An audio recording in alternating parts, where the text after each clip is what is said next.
¿Listo, diputada? Bien, creo que ya estamos completos. Las diputadas y diputados de la comisión y quienes integran el Consejo Ciudadano. Darle la bienvenida, doctor. Estamos un poquito, bueno, algo desfasados del tiempo, le rogamos nos disculpe, pero ha sido yo creo que muy productivo el que hayamos retrasado un poco porque estamos haciendo algunos ajustes aquí a la logística en bien del procedimiento. Entonces, vamos a decirle que la dinámica es la siguiente: va a poder usted utilizar 15 minutos para presentarse, tanto su hoja de vida como su plan de trabajo, y otros 15 minutos tendremos para que tanto las señoras y señores integrantes del Consejo como diputadas y diputados de las comisiones podamos hacer las preguntas que se requiera. Empieza a correr el cronómetro en el momento que usted haga uso de la voz. Si le damos un micrófono, tiene usted la palabra.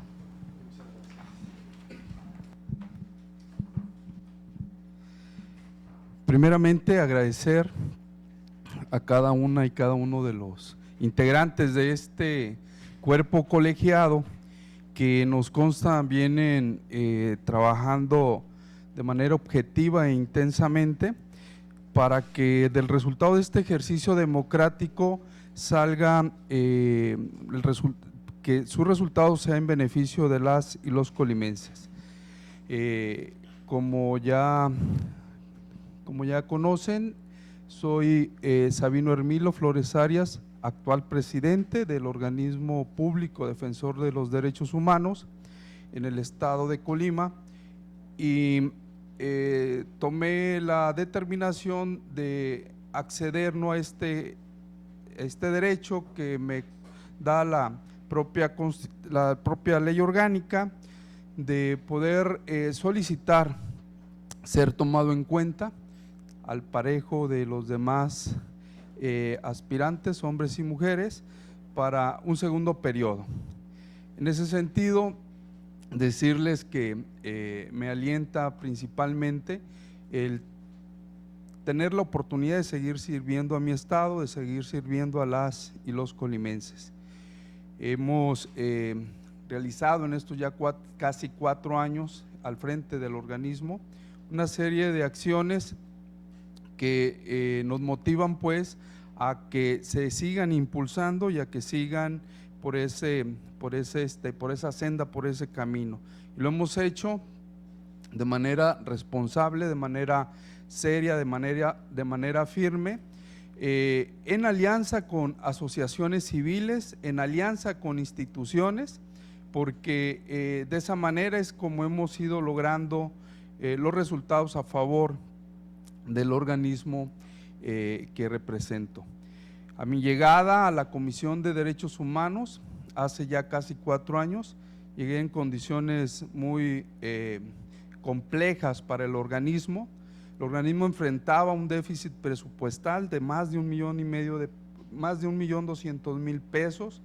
Tuvimos que hacer frente al cumplimiento de un laudo laboral, cerca de 4 millones de pesos. También no teníamos vehículos en óptimas condiciones. Todos estos, el más reciente era de 10, 11 años de antigüedad, y aún así tener que brindar los servicios a todo el estado. En condiciones también de escasa producción en materia de difusión, de divulgación. Comentarles que si bien es cierto debía de haber una secretaria ejecutiva, la comisión ya tenía cerca de 1 año sin comisión, sin secretaría ejecutiva, y muy escasa o nula actividad en materia de difusión, que ahí es donde se impulsan todos esos programas que pueden permitir en un momento dado alcanzar el empoderamiento de la sociedad para acceder a sus derechos. Hoy en día la Comisión de Derechos Humanos ha alcanzado el equilibrio financiero, ya no requerimos de ampliaciones presupuestarias. cubrimos todos esos adeudos. También se tenían adeudos a pensiones, algunos impuestos como nómina, como IMSS, les podemos decir que hoy en día estamos al corriente y no se adeuda ni un peso por esos conceptos. Hemos adquirido unidades automotrices nuevas, mejorado y actualizado cerca del 80% del equipo de cómputo. Hemos homologado las prestaciones salariales, sobre todo de aquellos que ganaban menos en la comisión, y hemos creado unidad de atención a grupos en situación de vulnerabilidad. Hemos creado la unidad de transparencia, hemos creado el órgano de control interno, hemos creado el comité de ética, y que se circunscribe en este esquema de transparencia, rendición de cuentas de un sistema nacional y estatal anticorrupción. Hemos logrado pues, a través de un ejercicio responsable y austero del recurso, poder darle pues esta estabilidad que es muy necesaria para poder avanzar hacia otros temas. Digitalizamos el 100% de las recomendaciones, las pueden consultar de manera personal y directa en la página de la comisión. Pero también, y algo muy importante, que hemos dado un salto en la producción de acciones de difusión y de capacitación. En lo que va de este año estaremos llegando a cerca de 30,000 acciones de capacitación que incorporan niñas y niños jóvenes que están en las escuelas, servidores públicos, elementos policíacos, y también la idea es estos programas poderlos multiplicar, y estamos proyectando para el siguiente año, si la confianza de este órgano así nos lo concede, y de la soberanía del pueblo representado en esta soberanía, estaremos dando un salto a cerca de 140,000 acciones de capacitación, que es una meta ambiciosa y creemos que la podemos lograr por las alianzas que ya hemos logrado y consolidado con las instituciones educativas, con instituciones públicas también, y que se tratan de atender temas de violencia de género, tema de la atención a grupos en situación de vulnerabilidad, diversidad sexual, temas relativos también a adultos mayores, a niñas, niños y adolescentes, jornaleros agrícolas, migrantes, y que ya se están pues implementando a través de seminarios en esto que llamamos el programa de Inclúyete por los Derechos Humanos, que nos permitió con el mismo presupuesto, solamente en lo que va del año, abarcar casi 5,000 niñas y niños de nivel primaria. Lo alcanzamos a extender al nivel secundaria, y la idea es extenderlo a los municipios de todo el estado, porque actualmente solamente damos la atención en este programa Tecomán, Colima y Villa de Álvarez. En ese sentido, estamos proyectando pues consolidar las acciones del acercamiento hacia la ciudadanía, toda vez que se prestan las 24 horas el servicio y la atención en aquellos casos de extrema urgencia o de urgencia, y los 365 días del año. Si bien es cierto que tenemos ya oficinas abiertas en Manzanillo, más bien una ventanilla abierta en Manzanillo, otra en Tecomán, y que nos ha permitido en lo que va de este año ya duplicar el número de atenciones que se daban en estos municipios, y igual número de quejas.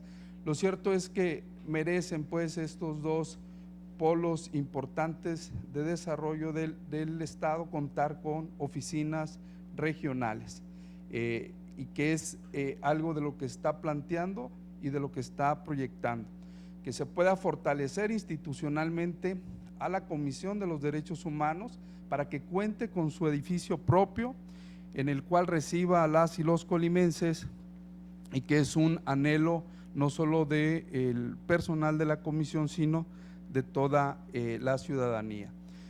De esa forma es que estamos considerando pues y se plantea para el siguiente periodo 3 ejes fundamentales. En materia de promoción y difusión, ya dijimos, saltar de aproximadamente 30,000 acciones a 140,000, poder acercar más el organismo a la gente, sobre todo más necesitada, que viven en las zonas más alejadas y que no tengan pues que erogar un gasto, no, ni invertir tiempo que muchas de ellas no los tienen. Y es triste que son precisamente a la gente más vulnerable o la más vulnerada la que no llega a la justicia en materia de derechos humanos. Ese es en el tema del estudio y promoción. En el tema de la protección, el fortalecimiento de las visitadurías, la agilización de los trámites, y eso lo estamos planteando precisamente consolidando las áreas de atención en visitaduría y el poder contar con las oficinas regionales Manzanillo y Tecomán.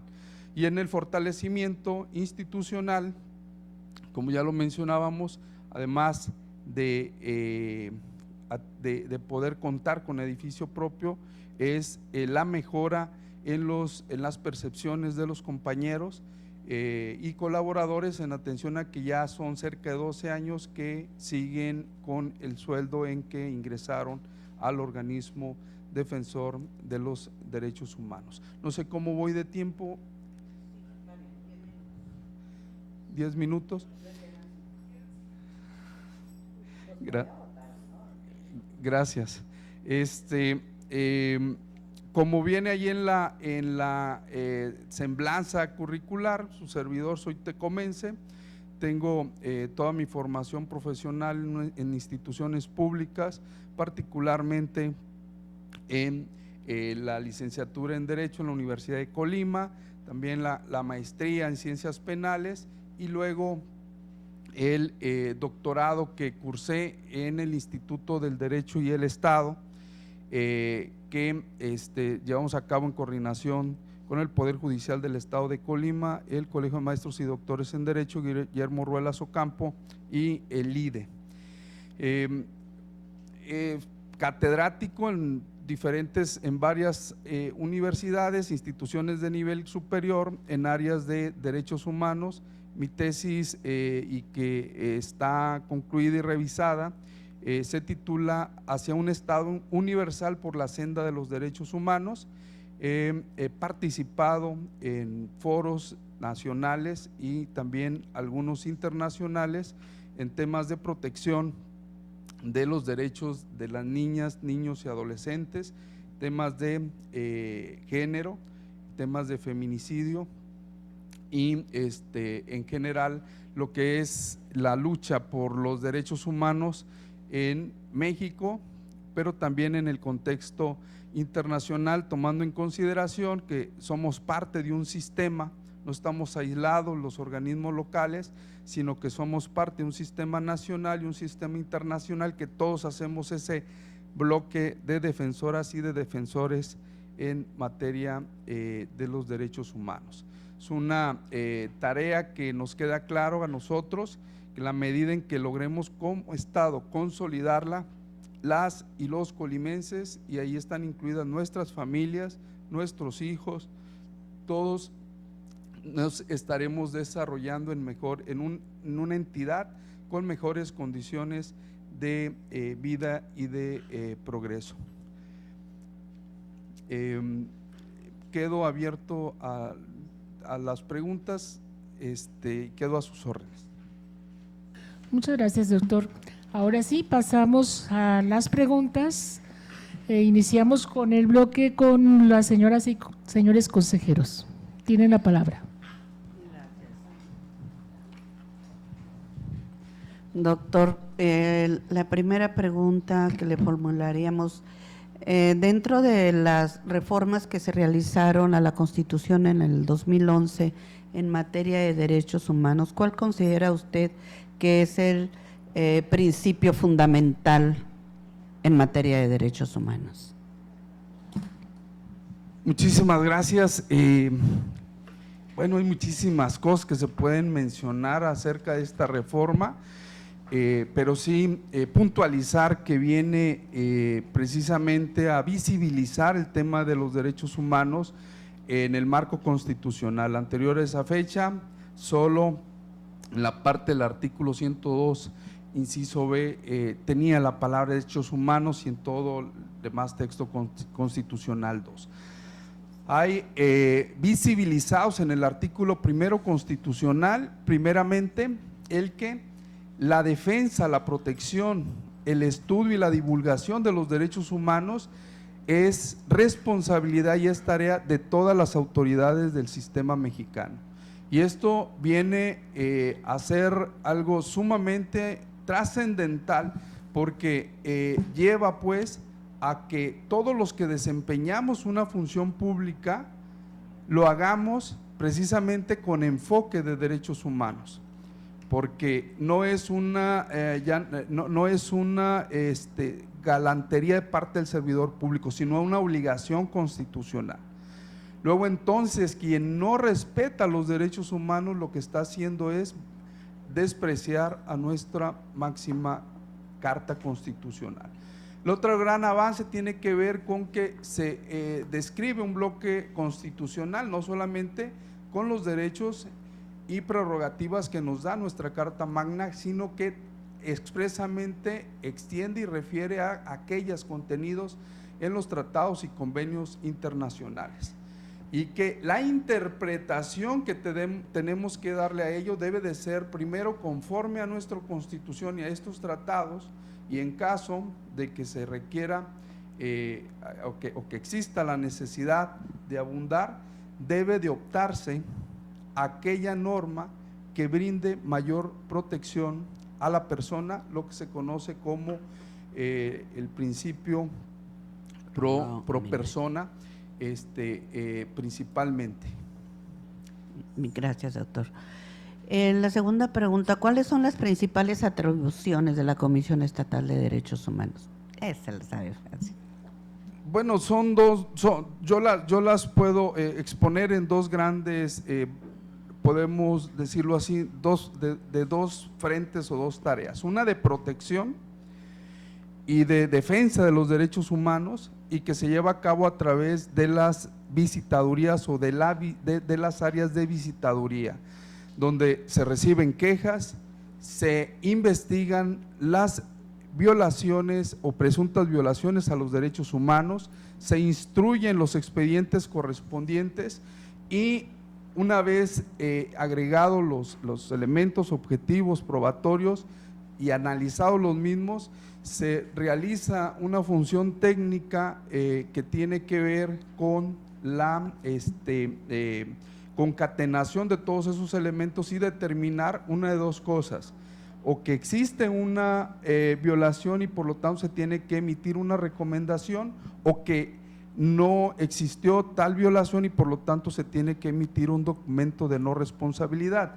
En ese ínter puede en un momento dado el área de visitaduría generar conciliaciones, acercamientos para que solucionando el conflicto de manera esencial con la víctima, con la autoridad que está siendo señalada como responsable, puedan, reparándose el daño, aplicándose las sanciones correspondientes, concluirse con el proceso, concluirse con la investigación y la queja. Esto en el área de la visitaduría, que es protección, decíamos, y defensa de los derechos humanos. La otra gran área tiene que ver con la promoción y la difusión, que ya la exponía hace un momento, y que tiene como finalidad esa área lograr el empoderamiento de la ciudadanía a través del conocimiento de lo que son sus derechos, a través del que conozca las vías de defensa que tiene,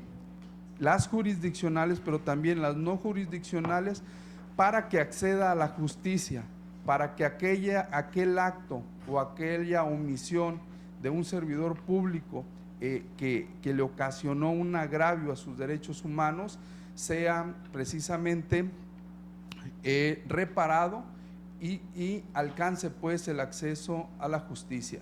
Y ahí hay una serie de actividades y de acciones que se realizan desde seminarios, cursos, diplomados, conversatorios, que tienen como finalidad esencial, les mencionaba, el difundir los derechos humanos, el estudiar los mismos, pero sobre todo que impacte en un conocimiento en la ciudadanía para que puedan en un momento dado reclamarlos, exigirlos y acceder a que se justicien.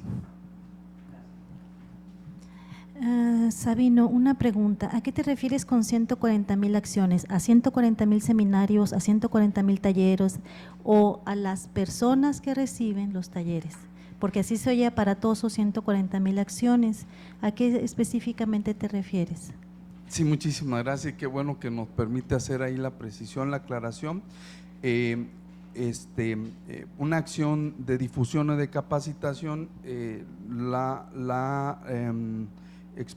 utilizamos para expresar el número de personas a las que llegamos. Cuando mencionaba el tema de Incluirte por los Derechos Humanos, que eran niñas y niños de escuelas primarias, tenemos las listas de los grupos, de las personas, de las escuelas, los horarios, precisamente para evitar que se simulen datos cuando no se alcanzan pues esa cifra, pero sí que bueno que hace la aclaración. Sí, gracias. Y otra pregunta, ¿cuál es la situación de los derechos humanos de cuarta generación en Colima?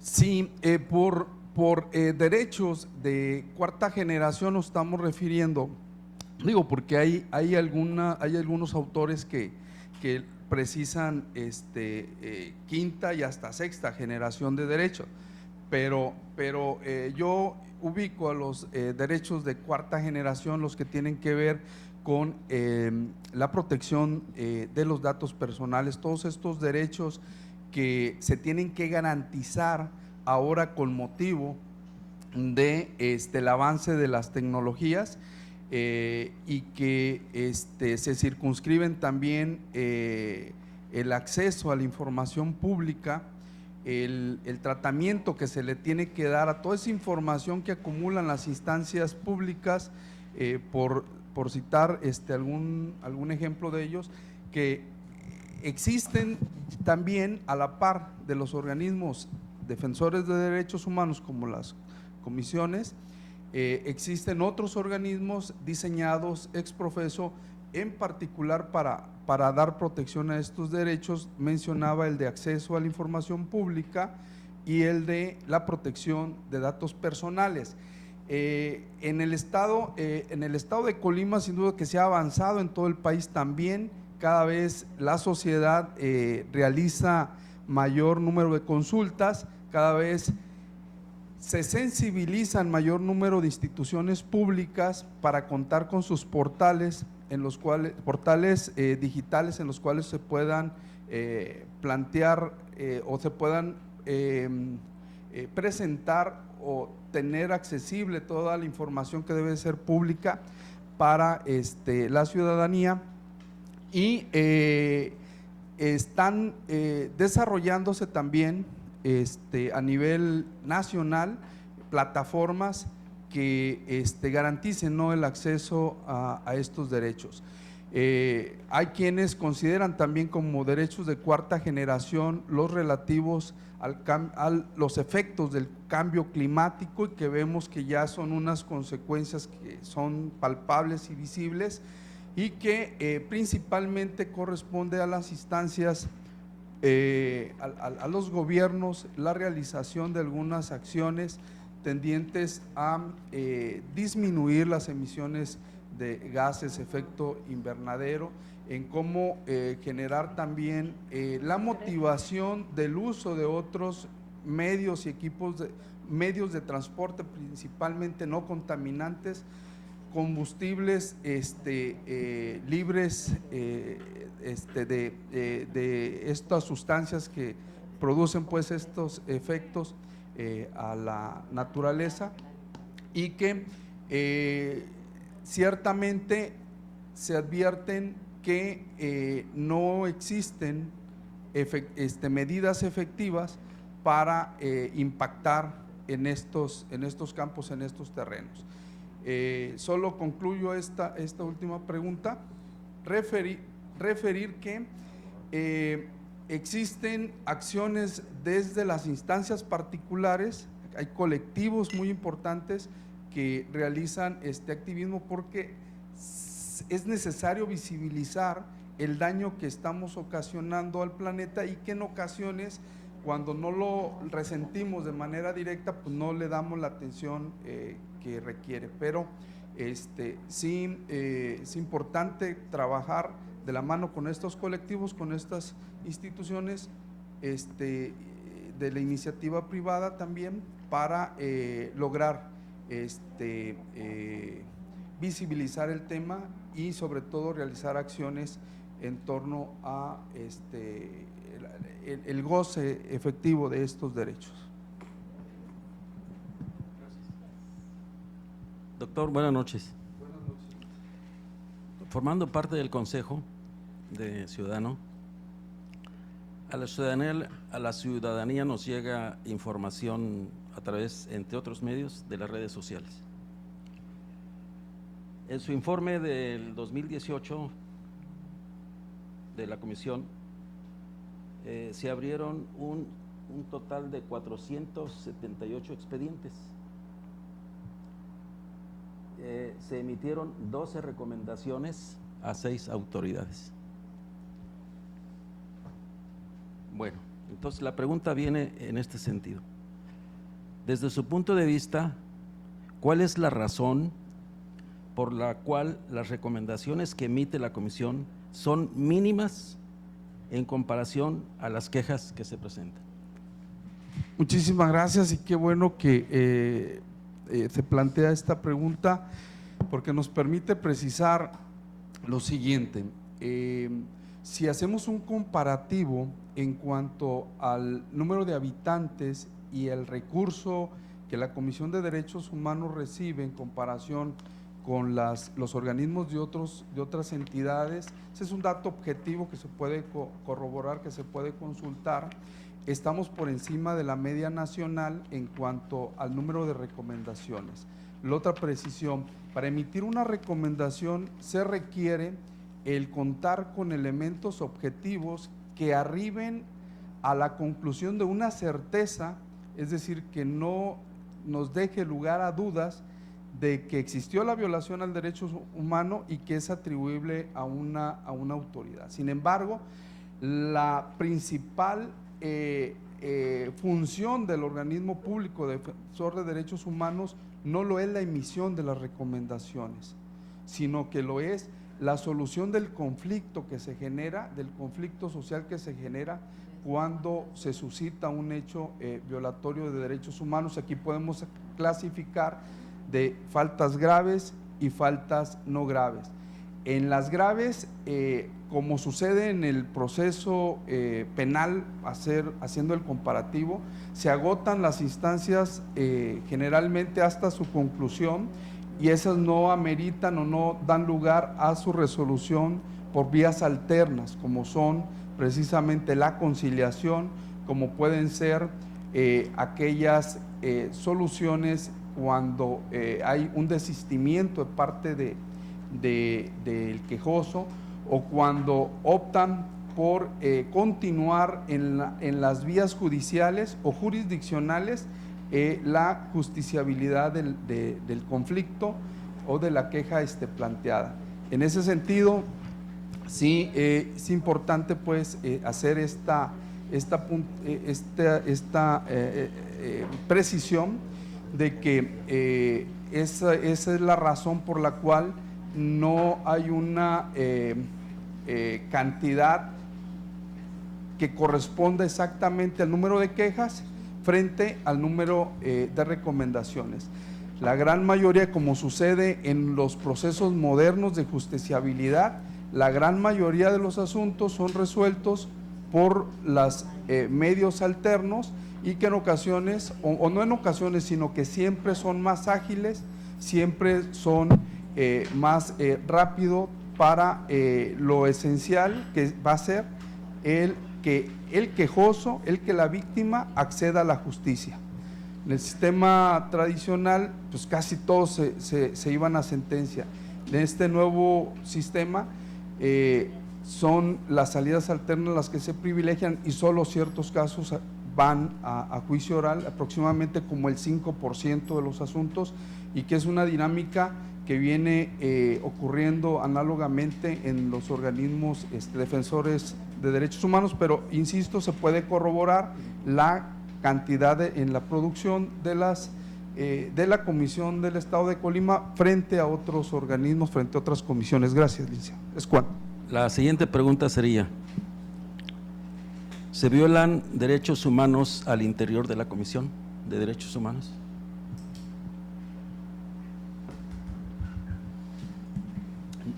Yo considero que en todos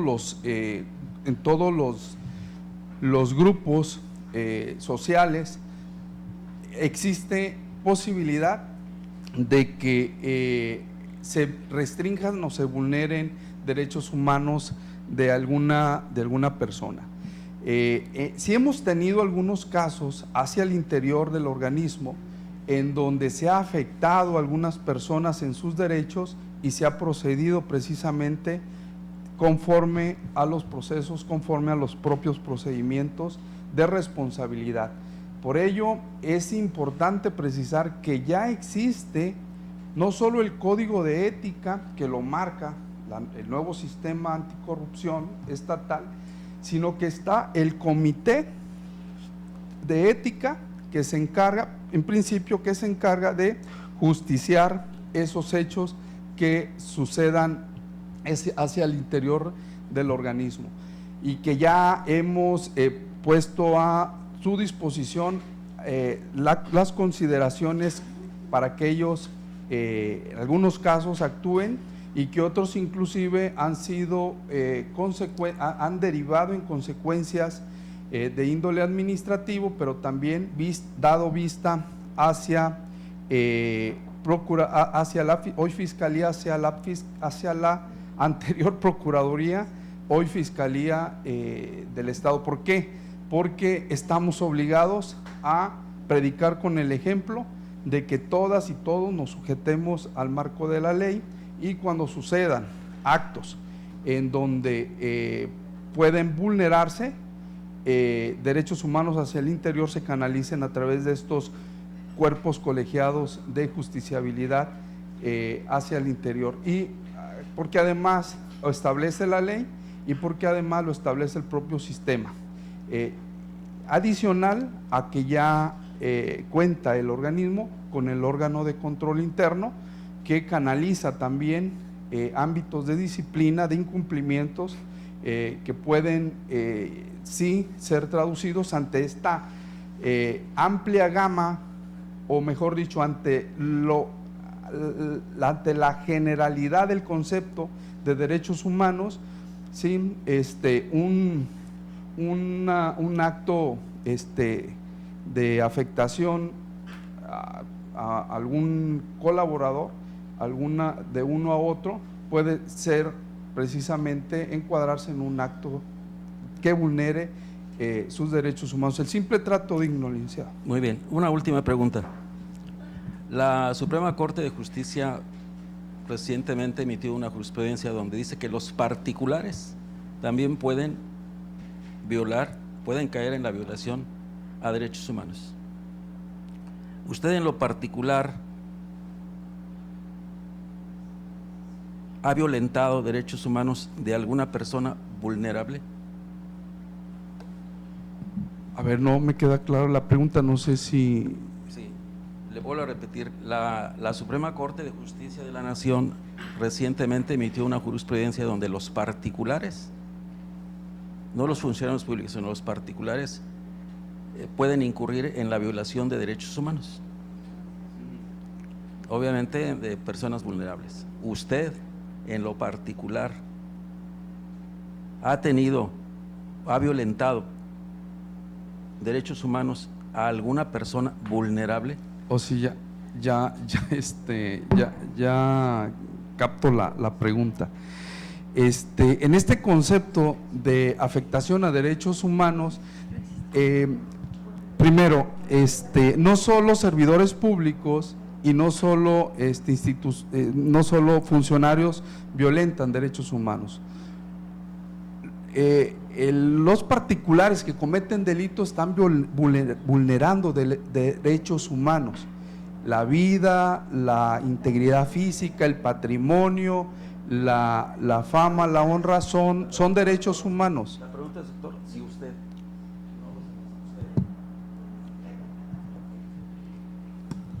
La pregunta es si usted, no los demás, si usted en lo particular, apoyando en el criterio jurisprudencial. A ver, nada más quería precisar, pues para que se entienda el contexto, perdón, para darme a entender en el contexto de la pregunta, pero a la pregunta directa, yo no he vulnerado derechos humanos. Sí. Buenas noches, doctor. Por el tiempo yo solamente realizaría una pregunta. Hemos conocido su experiencia por la revisión de su currículum, entonces a partir de lo que ha sido la comisión, a mí sí me gustaría ir un poquito antes de su llegada a la comisión. ¿Cómo nos puede definir o describir algún tipo de actividad en la que usted haya promovido o haya procurado la defensa el resarcimiento de un derecho humano violado, pero no desde el punto de vista de la comisión, sino ajeno a a ser parte de la burocracia estatal o dentro de este organismo autónomo, sino ya como activista de los derechos humanos?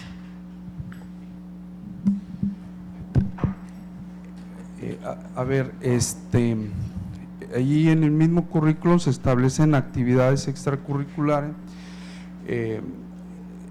En mi participación en el Poder Judicial, las responsabilidades que yo tuve y que intervenía en que la ciudadanía de los ciudadanos de aquellos expedientes que tuve en mis manos accedieran a una justicia y que esta justicia fuera pronta y expedita. Había un trabajo en relación a temas de la Comisión de Derechos Humanos. Si se refiere a actividades distintas a estas, le puedo comentar, como se ve en el currículum, en mi calidad de ciudadano profesionista, formé parte de barras y colegios de abogados, dentro de los cuales también se impulsan y se defienden los derechos humanos de los compañeros integrantes del gremio. Pero también fui parte del comité de consulta y participación en materia de seguridad de mi barrio, de mi colonia, abonándole precisamente a abatir los índices de inseguridad en el barrio, en la colonia Cofradía de Juárez, que por cierto hay muchos conflictos, hay muchos problemas, como en todo el estado. También formé parte del Comité de Honor y Justicia, y son honoríficos, no eran con percepción, y justiciábamos a aquellos policías, por ejemplo, que eran denunciados porque estaban incurriendo en actos deshonestos, en actos de corrupción, así como en otras comisiones que investigaban en caso de el interior del Poder Judicial. Estaban sucediendo algunas situaciones, particularmente en juzgados de Tecomán y de Armería, y que eran fuera de las actividades, pues, podemos decir, jurisdiccionales que nos tocaba llevar a cabo. En la academia también son en la formación de profesionistas del derecho que están precisamente descubriendo su vocación o que están consolidando esa formación, y que ahí también se impulsan los derechos humanos, creando conciencia, creando sensibilidad en alumnos, alumnas, para que el despliegue de su actividad profesional lo puedan hacer con respeto a la dignidad de la persona, con respeto a los derechos humanos. Muchas gracias. Sí, buenas noches.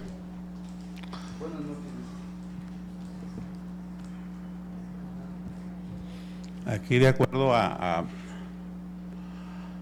tu currículum, a tu plan de trabajo, hay algunos grupos vulnerables como son los niños y las niñas, adultos mayores y las mujeres.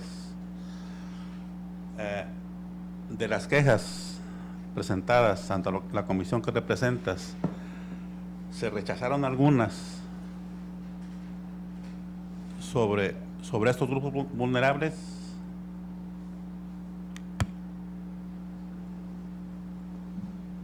¿Rechazar en qué sentido, licenciado? No darle el trámite, no recibirlas. Oh.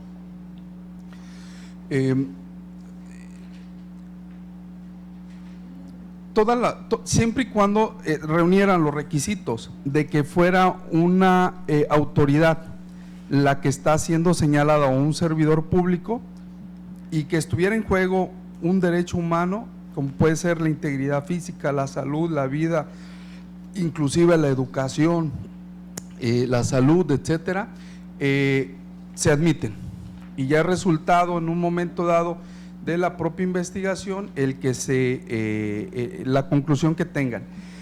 Si es alguno de estos grupos en situación de vulnerabilidad los que se presentan y se ha sucedido a realizar alguna queja, no es que se rechacen, sino que se les da la orientación y se les canaliza y se les acompaña, porque si es una acusación que se hace no a un servidor público, sino a un particular, y procede la denuncia y procede la vía de la procuración o de la iniciación de una carpeta de investigación, se canalizan a donde corresponde, pero no se rechazan quejas exprofeso bajo criterios de que sean grupos en situación de vulnerabilidad, sino que por el contrario reciben un trato primordial, un trato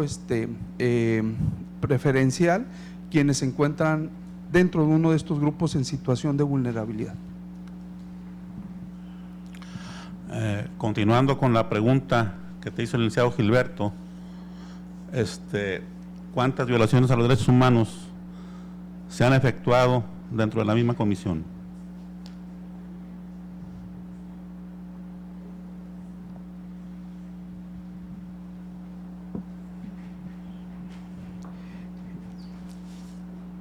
Tenemos 3 casos que fueron sometidos a la Comisión de Ética y se encauzaron dentro del mismo procedimiento. Son 3 casos en particular, y uno de ellos está en curso, ¿verdad? Muchas gracias. Seguimos con el bloque de preguntas a las compañeras y compañeros diputados. Solamente pedirle a la consejera Evangelina que nos llegue el tiempo que llevamos consumidos, porque creo que nos estamos yendo de más. 28 minutos solamente de preguntas y respuestas. Entonces les voy a pedir a mis compañeras y compañeros diputados que hagamos preguntas muy concretas, igual al postulante que también, ¿no? Sí, bueno, voy a iniciar por darle la palabra a la diputada Rosalba Farías, y luego en el orden la diputada Malú y la diputada Ana Karen, y luego vemos a Araceli, y si luego hay algún otro diputado, continuamos. Doctor Sabino, basado en su experiencia y desempeño laboral, ¿por qué cree usted que debe ser reelegido como presidente de la Comisión de los Derechos Humanos del Estado?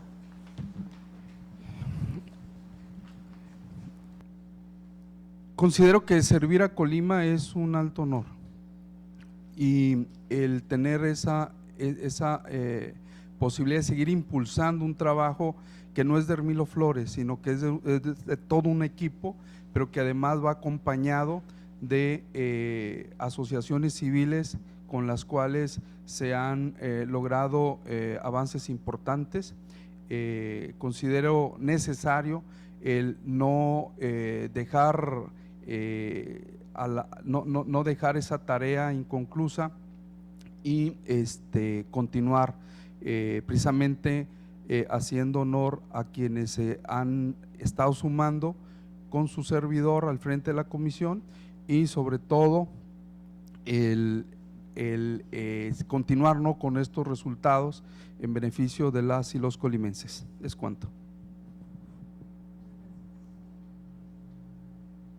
Diputada Malú. Doctor, haré una relatoría previa para concluir con una pregunta. Las violencias contra las mujeres son un delito que ocurre en todas las esferas de esta vida pública.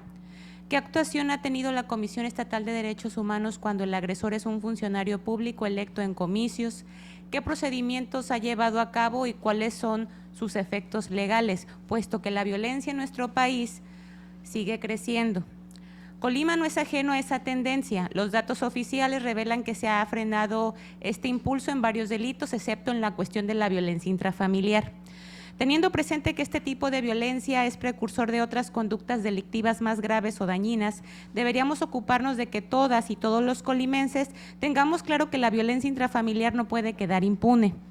Ahora, en los últimos 30 meses se han registrado más de 6.500 casos de violencia intrafamiliar y no podemos obviarlo.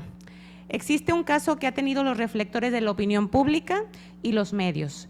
Ese caso para la percepción pública sigue impune y establece un paradigma que consolida la normalización de la violencia. Puedes golpear a la familia y no pasa nada. Basta que pagues una cantidad de dinero y eso. Si es que te judicializan el asunto. Naturalmente que esto es intolerable y causa mucho daño a la sociedad. Por eso la pregunta en concreto es, doctor Hermilo, como presidente de la Comisión Estatal de Derechos Humanos, ¿qué ha hecho usted para proteger los derechos no solo de las esposas golpeadas y los hijos como víctimas secundarias, sino particularmente de la sociedad que también es afectada con estos delitos? Sí, muchísimas gracias. La precisión de los datos son muy ilustrativos para darnos cuenta de la situación que enfrentan las mujeres en el estado de Colima en temas de violencia, y que es una situación que la venimos observando desde la Comisión de los Derechos Humanos, desde el primer momento en que yo llego al frente de la comisión, y que en ese momento se encontraba precisamente sustentada en esos datos que no han variado mucho y que requerían el impulso para que se pudiera concretar un procedimiento que ya se había solicitado precisamente conjuntamente con organizaciones de la sociedad civil, que era el que se pudiera lograr la emisión de la alerta por violencia de género en el estado de Colima, y que implicó una serie de reuniones, de puntualizaciones, porque pareciera que la idea o la intención era aparentar que Colima no pasaba nada y que no se lograra emitir esta alerta. Afortunadamente, si se puede si se puede utilizar ese término, ya tenemos 2 años con alerta en el estado de Colima, y que ahí están muy claras todas las responsabilidades de los 3 órdenes de gobierno que se han hecho y que se han dejado de hacer, desde todas las instancias, desde todas las dependencias, precisamente para lograr no solo la disminución de estos índices, sino su erradicación. y que implica, desde luego, acciones, programas que tengan los recursos suficientes y necesarios para alcanzar esos propósitos y esos objetivos, y que no hemos quitado el dedo del renglón y seguimos requiriendo nosotros a los ayuntamientos porque no contemplaron en sus presupuestos para este ejercicio, no obstante contar con una alerta que obligaba a ello, no contemplaron presupuestos precisamente para la atención de la alerta en los ayuntamientos. Estuvo pues o se ha estado solicitando esa información, porque todo programa o proyecto sin contar con el presupuesto se traduce solo en buenas intenciones que no impactan en un momento dado en acciones pues efectivas. Cierro 30 segundos. Pero dentro de la comisión nosotros tenemos establecido un protocolo de atención para todas aquellas mujeres que son víctimas de violencia y que llegan a solicitar la intervención de la Comisión de Derechos Humanos, y fue una autoridad la que está señalada como la responsable en ese momento. Se recibe, se abre la queja y se actúa de inmediato.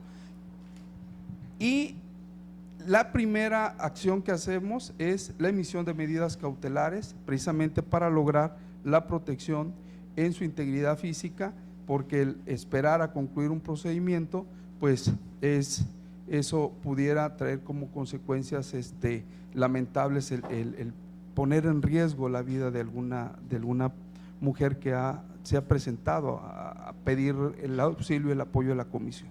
Perdón, quiero que me quede claro algo. ¿Casi va a cumplir usted en el cargo 4 años? Sí. Ok, entonces, no sé, por eso quiero que me dé una respuesta. Durante estos 4 años, entonces, ¿el presupuesto es lo que ha hecho, o la falta de presupuesto es lo que ha hecho que se normalice la violencia? No.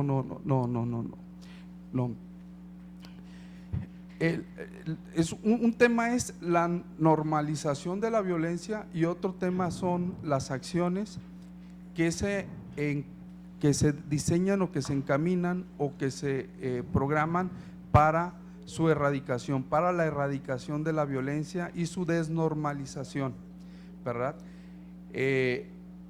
Y el comentario y la precisión al referirme al tema de los ayuntamientos y de las alcaldías es de que no obstante estos niveles de los que mencionó, de los que habló, de violencia que están sufriendo las mujeres, los programas, cuando primero son escasos y los que existen no van acompañados precisamente de un presupuesto destinado a sostener esas casas de atención, a dar ese acompañamiento, a dar la asesoría, a dar los tratamientos psicológicos cuando así lo requieren, por citar solo algunos ejemplos. Y que acciones como, o la falta de acciones como esta que estamos mencionando no permiten avanzar en la erradicación efectiva de la violencia. Y es solamente un rubro, la atención que reciben las mujeres, pero por ejemplo, número de patrullas, lo que se invierte en alumbrado público para crear condiciones desde las alcaldías para contar pues con estas acciones que impacten a que estos índices vayan disminuyendo. Gracias, doctor. Gracias.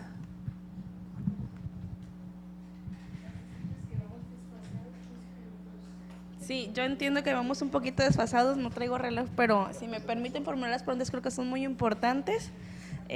Doctor, de manera muy concreta, en el hipotético caso de que usted o de que esta legislatura aprobara una reforma legal que despenalizara el aborto en reconocimiento al derecho de las mujeres a decidir libremente sobre nuestro cuerpo, y que usted fuera el presidente de la Comisión de Derechos Humanos, ¿cuál sería su postura al respecto?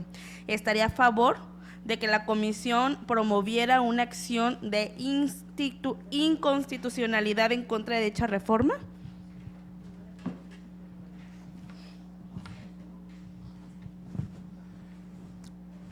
A ver, no alcancé a captar bien la pregunta y no quiero equivocarme en la respuesta. Que bueno, que de forma muy concreta, si hipotéticamente esta legislatura, ¿sí?, aprobara una reforma legal para despenalizar el aborto en reconocimiento al derecho que tenemos todas las mujeres, ¿sí?, a decidir libremente sobre nuestro cuerpo, y que usted fuera el presidente de la Comisión de Derechos Humanos, ¿cuál sería su postura al respecto? Si usted estaría a favor de que la comisión promoviera una acción de inconstitucionalidad en contra de dicha reforma. Oh, sí, correcto, ya. Bien. En este tema, la responsabilidad del titular del organismo defensor de derechos humanos es velar precisamente por los derechos de todos y de todas. Incluso el no nato, el no nacido, tiene la protección que le da la propia ley. Es decir, es este órgano legislativo el que determinó el momento en que se le tiene que dar protección al no nacido. Eso lo decidió este organismo. Me refiero al Poder Legislativo como ente del poder que tiene esa tarea formal y fundamental de la emisión de las leyes, la legislatura pasada.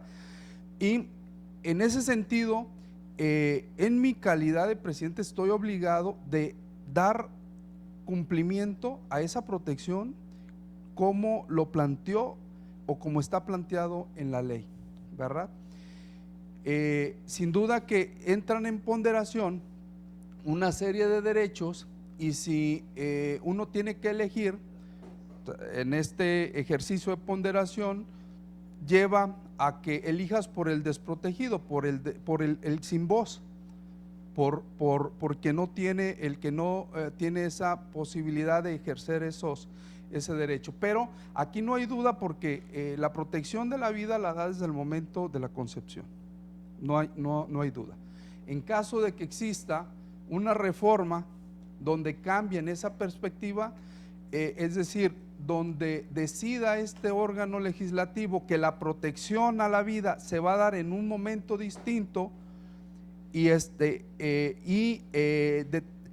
determinen eso, desde mi punto de vista, desde mi concepción, no hay inconstitucionalidad, no habría una inconstitucionalidad, porque como órgano diseñado constitucionalmente, el Congreso del Estado tiene las facultades precisamente para emitir las determinaciones de esta en particular. Entonces, yo no advierto de entrada, salvo que habría que llegar a ese momento para analizar a detalle la redacción y los derechos, cómo se abordaron, etcétera, para poder decidir o determinar imponer o no el ejercicio de la acción de inconstitucionalidad. Ok, gracias. Bueno, desde que le fue conferida la facultad de promover acciones de inconstitucionalidad a las comisiones de derechos humanos, ¿cuántos medios de control de esta naturaleza ha promovido el organismo a su cargo? Y en su caso de ser negativo, que nos explique las razones, por favor. Pero estuvimos realizamos ejercicio en dos leyes en particular, una que tipificaba, si mal no recuerdo, tipificaba una conducta de compartir cierta información que cause alarma, etcétera, en la ciudadanía.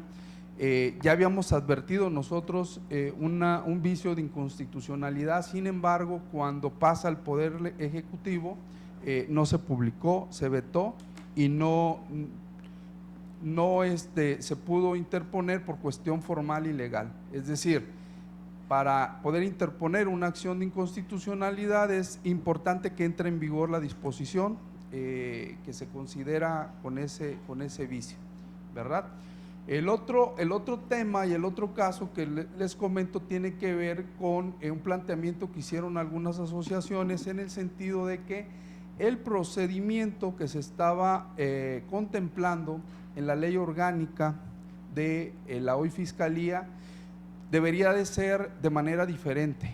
Decían, atendiendo a principios o unos criterios particularmente de París, que estos criterios no aplican en particular para este tipo de procedimientos en el estado de Colima, en la ley orgánica, y que además se habían adecuado la normativa constitucional de nuestro estado y la federal, precisamente porque iban a la par la elección del fiscal general de la República y el fiscal en el estado de Colima, y ni para el caso de la ley de la elección del fiscal general de la República y del estado, el procedimiento que se contemplaba para su elección y para su designación, advertíamos vicios de inconstitucionalidad, por eso es de que no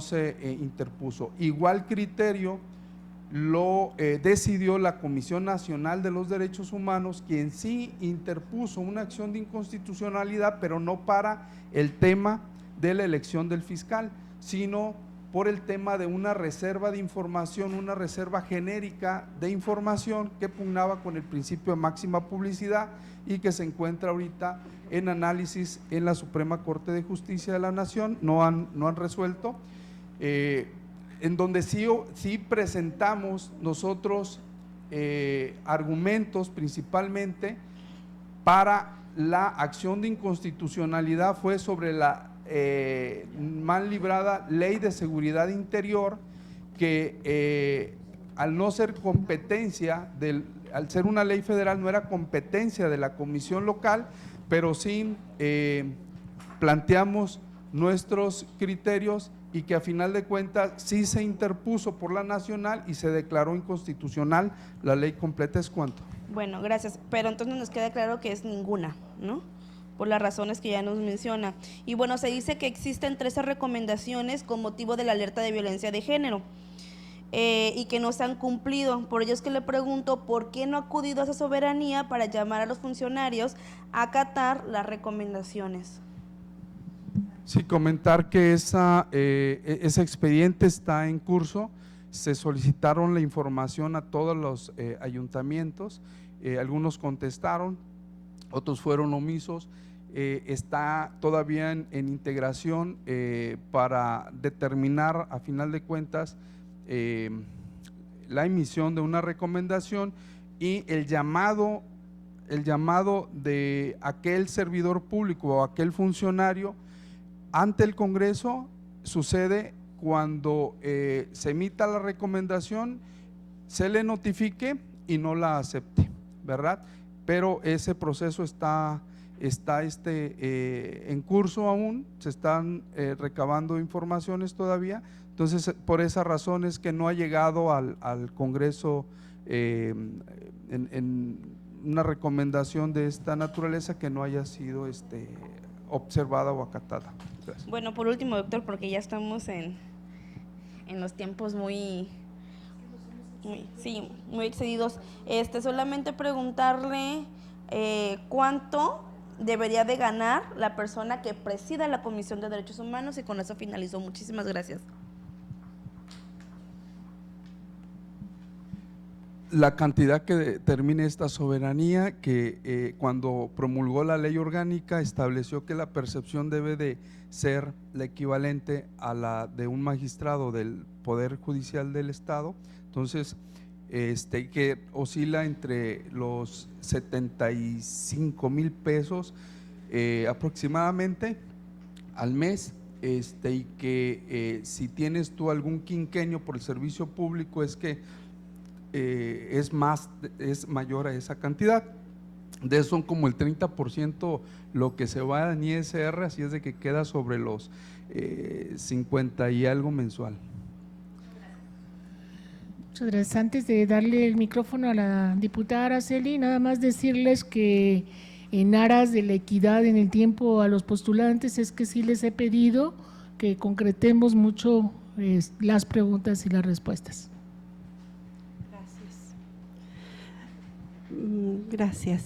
Presidente, ¿puede hacer de nuestro conocimiento las acciones que ha llevado a cabo la Comisión de Derechos Humanos en relación con las afectaciones que ha generado el Ejecutivo del Estado a sus trabajadores de confianza al cambiarlos de modalidad en el régimen de seguridad social en que estaban inscritos, y que ha generado una sensible disminución de las prestaciones a las que tenía derecho en la modalidad anterior? En el tema ese en particular, no hemos recibido alguna queja exprofesa por parte de algún servidor público al respecto. Lo que sí hay acercamiento con algunos colectivos, sobre todo de policías y de algunos otros servidores públicos que están acercándose pues para ponderar la situación. Sin embargo, sí es de interés de este organismo entrar a fondo en ese tema, como lo hicimos en el caso de los trabajadores no sindicalizados, servidores públicos que durante todo el tiempo sus pensiones nunca se actualizaron. No obstante, de la pérdida del valor adquisitivo y que ello les estaba generando un agravio, y se emitió una recomendación a la Secretaría de Administración, en ese caso en particular, por el tema de la inequidad que existía, que mientras los trabajadores sindicalizados sí se encontraban actualizándose sus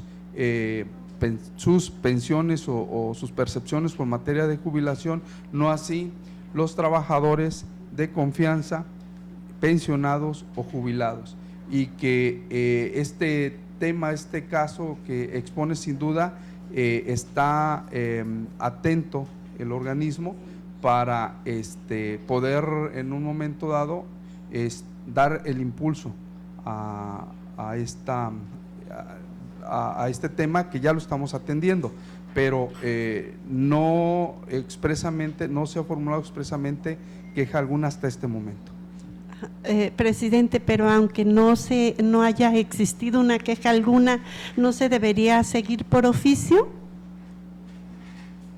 Sí, y nos encontramos precisamente en ese proceso de allegarnos de las informaciones. El tema de abrir una queja de oficio es que si no contamos con los elementos de entrada para iniciar esa investigación e ir solicitando los informes,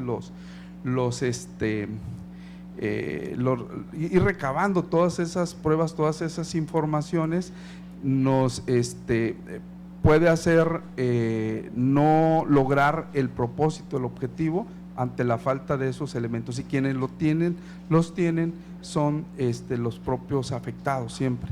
Entonces, el arrancar con la investigación es precisamente conveniente ir reuniendo todos esos elementos. También me gustaría saber si los trabajadores de la comisión que usted preside tienen derecho a Infonavit o a tener una vivienda digna. Sí tienen derecho, es un derecho de seguridad social.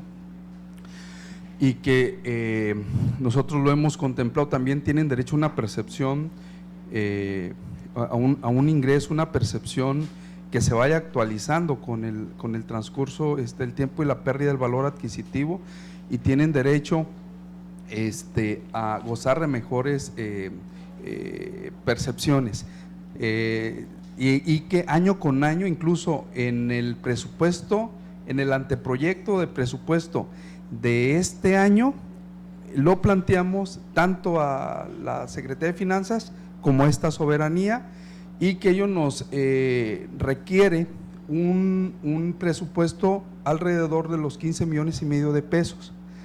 Sin embargo, solo nos fueron autorizados 9 millones y medio. Entonces, tiene usted toda la razón, sí tienen derecho a ello, y es importante el que podamos nosotros contar con el presupuesto que nos permita cubrir precisamente todas esas percepciones y mejoras en sus condiciones salariales. Y en el tiempo que ha estado usted presidiendo, ¿cuántas viviendas se han entregado a los trabajadores? Ninguna. Gracias, es cuanto. Muy bien, vamos a concluir esta entrevista con las preguntas que están aquí en esta urna, para cual le vamos a pedir que, como son al azar, nos pueda sacar 2 papeletas. Dos solamente, porque usted ya ha explicado muy ampliamente. Si me las pasan para poderlas leer, por favor. Son algo muy sencillo, son de opción múltiple, así que voy a leer el planteamiento y le vamos a dar 4 opciones para que usted tome nota.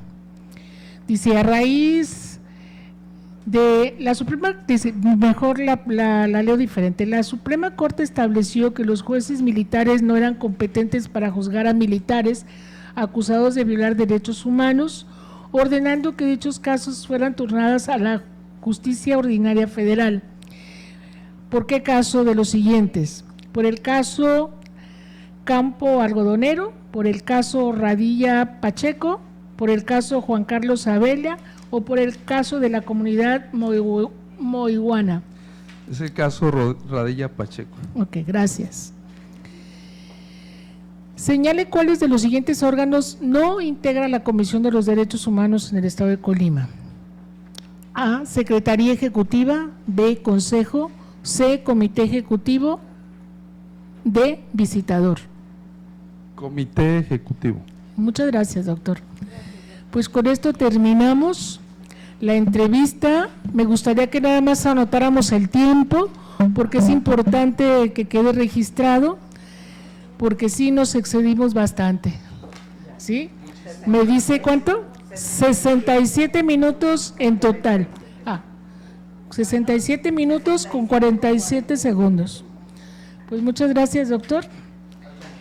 Por ahí les notificaremos en su oportunidad. Muchas gracias.